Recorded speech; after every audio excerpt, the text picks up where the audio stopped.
श्री स्वामी समर्थ अवधूत चिंतन श्री गुरुदेव दत्त श्री नवनाथाय नमो नमः।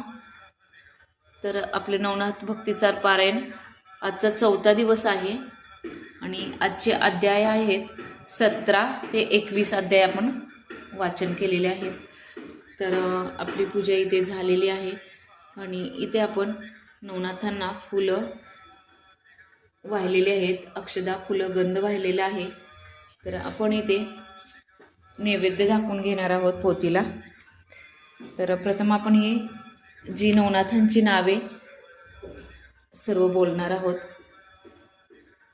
ओम श्री चैतन्य गोरक्षनाथाय नमो, ओम श्री चैतन्य जालंधरनाथाय नमो, ओम श्री चैतन्य चरपटीनाथाय नमो, ओम श्री चैतन्य अडबंगनाथाय नमो, ओम श्री चैतन्य कानिपनाथाय नमो, ओम श्री चैतन्य मच्छिंद्रनाथाय नमो, ओम श्री चैतन्य चौरंगीनाथाय नमो, ओम श्री चैतन्य रेवळनाथाय नमो, ओम श्री चैतन्य भर्तरीनाथाय नमो।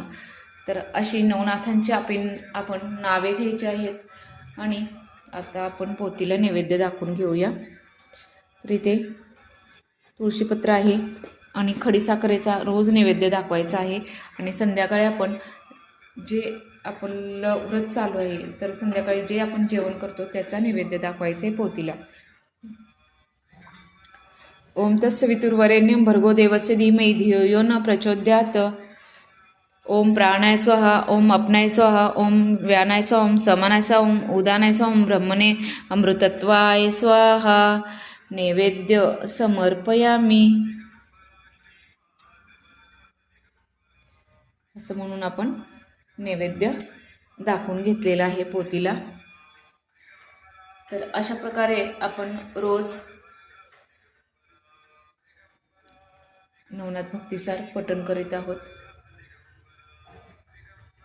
तर खूप छान अनुभव येतात नवनाथ पारायण आपण चालू केल्यानंतर। ज्या काही आपल्या इच्छा आहेत त्या पूर्ण होतातच।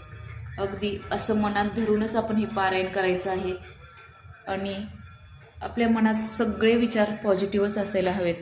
आपण निगेटिव्ह कोणतेच विचार करायचे नाहीत। शेवटी आपला परमेश्वर आपल्या पाठीशी असतोच।